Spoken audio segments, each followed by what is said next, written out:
Now, the U.S. and the European Union have reached a trade deal framework ending a months-long standoff between two of the world's biggest economic partners. After an hour-long negotiation between U.S. President Donald Trump and European Commission President Ursula von der Leyen, which has been months in the making, the pair agreed on a 15% U.S. tariff on all EU goods, half the threatened rate. And it is the same level secured by Japan earlier this month, with bilateral tariff exemptions on some products. Addressing the media alongside von der Leyen, Trump called the deal great. I think it's great that we made a deal today instead of playing games and maybe not making a deal at all. I think it's, I'm going to let you say, but I think it's the biggest deal ever made. Thank you very much. Thank you.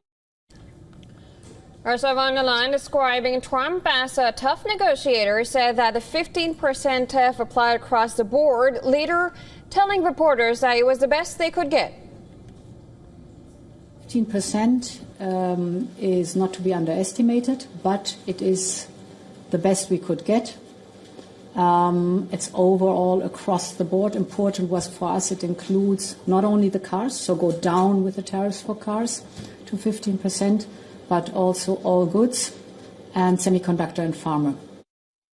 The EU also committed to buy $750 billion of liquefied natural gas, oil and nuclear fuels from the United States, split equally over 3 years to replace Russian energy sources. And it would pour $600 billion more in additional investments in the United States. Trump said EU countries, which recently pledged to ramp up their defense spending within NATO, would be spending hundreds and billions of dollars worth of military equipment.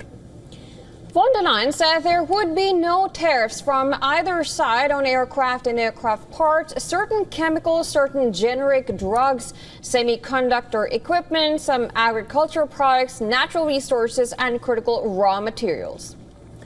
European Parliament President Roberta Metsola welcomed the deal through a post on social media, calling it an important step that strengthens transatlantic partnership. And this while adding that they are yet to analyze the agreement to ensure it is in the best interest of European businesses and consumers.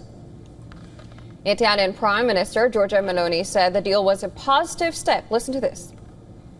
I consider it positive that there is an agreement, but if I don't see the details, I'm not able to judge it properly.